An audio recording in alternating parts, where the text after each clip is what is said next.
nice bird, aren't you? Yeah, you're a nice bird. Good morning, and welcome to Comics for Breakfast.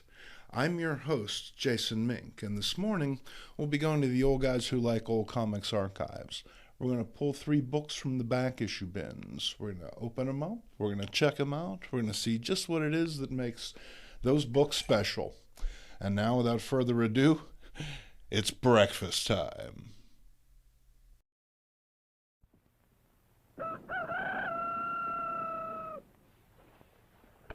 Breakfast.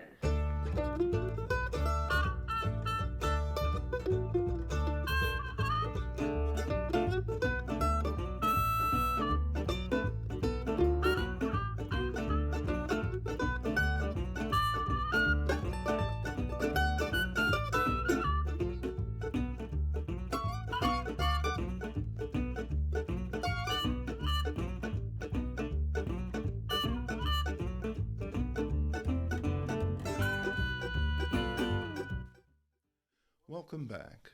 Our first comic is a book that I've read before, but it's been a while.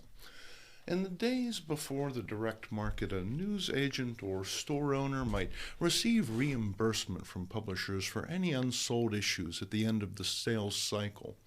Instead of returning their unused product, one might simply remove the top or the entire cover and send those back as proof, with the understanding that the coverless books would be destroyed in the process. Obviously, the system was exploited quite a bit, with many retailers double-dipping, sending back the covers and then selling the coverless comics, often at a steep discount. Now, in the early 1980s, my father actually worked in a warehouse where books and magazines were stripped. He would often bring home big stacks of coverless comics, as this kept me from pestering him for money to buy new ones.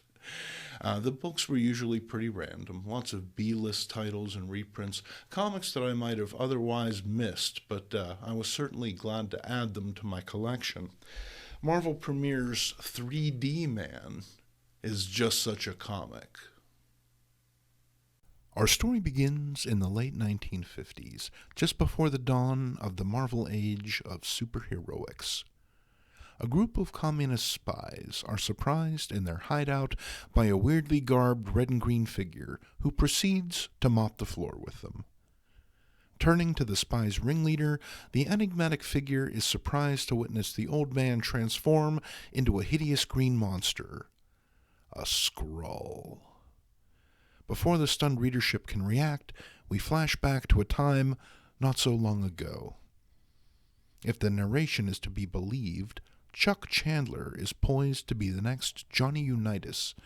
That is, when he's not being the second-best test pilot in the country. Look out, Ben Grimm. His biggest fan is his brother Hal, whose childhood bout with polio left him frail and in need of a cane to walk.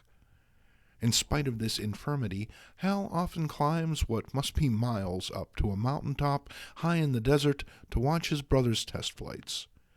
During one of these flights, Hal's plane is hijacked by the aforementioned Skrulls, who are determined to thwart mankind's spacefaring aspirations. Hal manages to escape, but not before a bizarre accident transforms him. Before he can reach his brother on the mountaintop, Chuck becomes two-dimensional, splitting into one red and one green image burnt into the lenses of Hal's glasses. When Hal later puts the glasses on, a reconstituted Chuck springs back into the third dimension, although at the cost of his brother's consciousness. But Chuck doesn't have long to ponder this mysterious turn of events, as the previously escaped Skrull has found him. After a quick scrap, the Skrull escapes in a crowd, and the 3D man ponders his fate. I remember really enjoying this book as a kid. 3D Man was just the sort of off-the-wall character that I wanted to read about in the early 1980s, and this issue did a decent job of setting him up for future adventures, all of which I'd miss.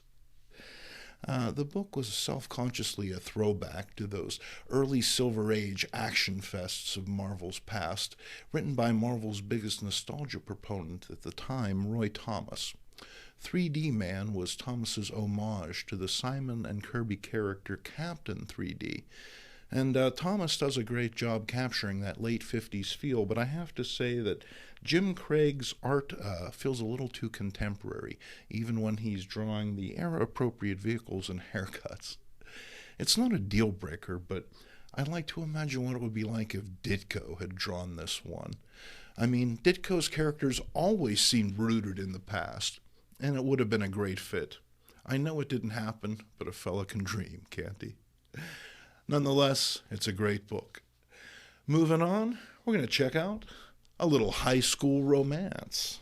This is issue number 44, and if the interesting misspelling of the title is any indication, we're in for a quality product right off the bat.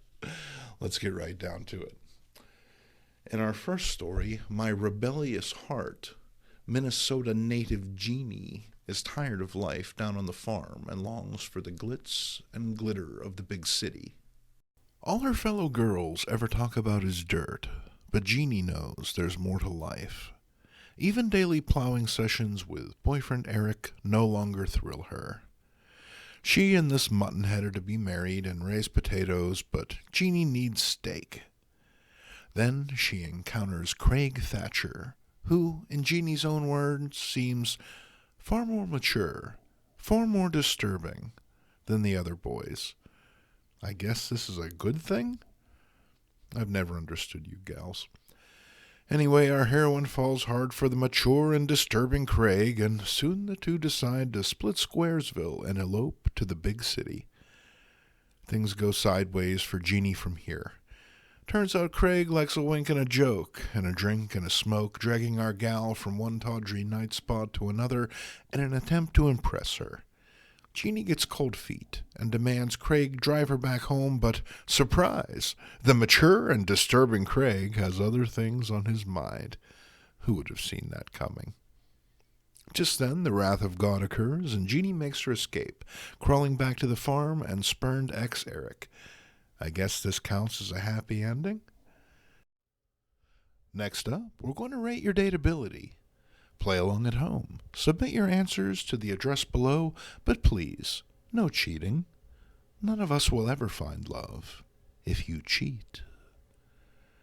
And now meet Francine. Will she be a bargain counter wife? As the daughter of the town's sole department store owner, she can have anything she wants, but the love of Ted, the store's older general manager.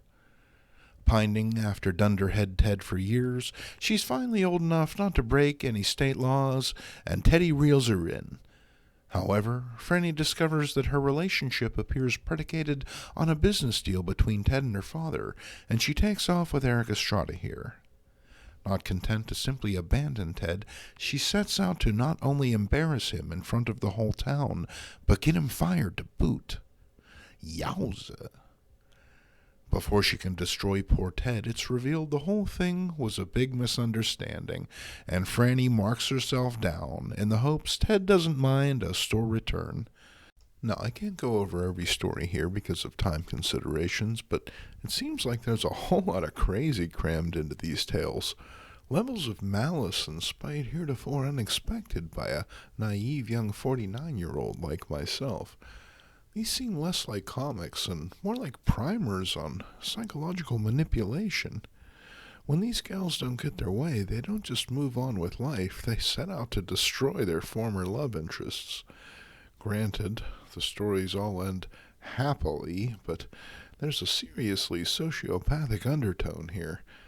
Sadly, no writer credits are listed, so it's hard to say who's responsible, but the book features artwork from Al Avison, Nick Caputo, and Lee Elias, so at least it's nice to look at. Now, the entire time I was reading this book, I was laughing out loud, and that's really saying something. And it just goes to show you, once again, that old comics are your best entertainment value. Wrapping things up, we're going to talk Target. Now, this is from Atlas Comics. Atlas was a short-lived company founded in 1974 by former Marvel publisher Martin Goodman.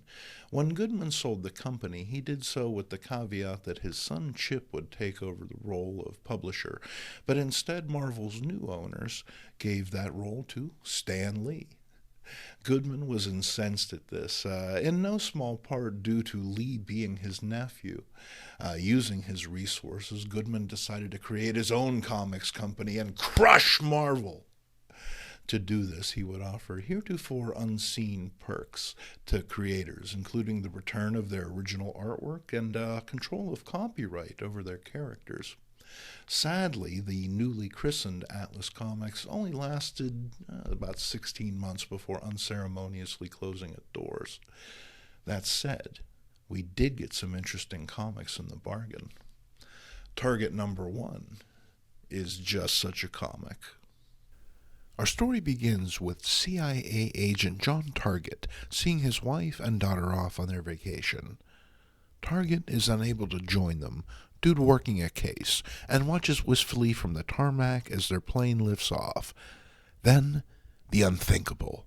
The plane explodes in midair, sending the shattered aircraft tumbling back to the tarmac and killing everyone on board. Target rushes to the downed aircraft, but is stopped by his superior. It turns out a mob boss was on the same flight, leading to the plane's sabotage. His life now shattered, Target goes off the rails, going rogue and launching his own one-man war against crime. And lest you think I'm exaggerating, he doesn't even get out of the airport before knifing a guy. Target works his way through the underground, providing the reader with some Warner Brothers level violence along the way. And lest you think this is all a bit over the top, that's the point. This comic doesn't push the envelope, it ties it to a brick and sends it to you airmail. Target sets off a small gang war at the local fish market, gaining the ire of his bosses at the CIA. Knowing that he can never get the closure that he needs under their thumb, Target quits, telling his boss to suck a lemon. Coming from a guy who thinks nothing about shooting a dude point blank in the face, this seems like you're getting off a little light. Target goes off on his own. After the mob, no less. Tip leads him to the Mystic Seaport, where a drop is being made. What follows is the disco-era equivalent of the NRA recruitment drive, as Target shoots everyone. Everyone. Frank, Sam, Sharky. No one is spared Target's steel-jacketed vengeance. Even that innocent case of money. Don't do it, Target. Think of all the turtlenecks you could buy. Target number 1 was written by Rick Myers. Now, I'm not familiar with the name, but some internet research shows that Mr. Myers has been a very busy man. After his days at Atlas, he went on to ghostwrite the popular Destroyer book series, his own novels, as well as a highly influential book on Asian cinema. His achievements are many, but his work on this comic remains a high point, at least for me. It's irreverent and over-the-top in ways that you just couldn't get away with today, but is always done with a sardonic 1970s wit and style. Myers finds a more than willing accomplice in the form of legendary artist Howard Nostrin. Starting off in the comics industry in the early 1950s, Nostrin began work as an inker for Bob Powell, but soon he was drawing his own stories for Harvey Comics. Nostrin was noted for his ability to emulate other artists, most notably Jack Davis, and his skills were used on a variety of non-EC horror comics. After the advent of the Comics Code, Nostrin left comics, toiling in the world of advertising. He returned to the medium briefly in 1975, providing art for all 3 issues of Atlas Comics' Target. Nostrin's art has a cartoony over-the-top quality to it here, but that's purely intentional. One glance at this panel shows that the man could draw both beautiful and realistic women, as well as violence and comedy. He's able to hit all of the little nuances that Rick Myers puts in his script, guiding the reader's eye through the action the whole time. It makes for a fun and satisfying read from a company too often dismissed as second-rate. Now, I'm a big Atlas fan, and a big Target fan in particular, so we're going to be revisiting this title in the future.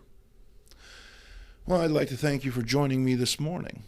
I'm Jason Mink, and if you enjoyed this breakfast, please consider supporting us at the link below. Every little bit helps.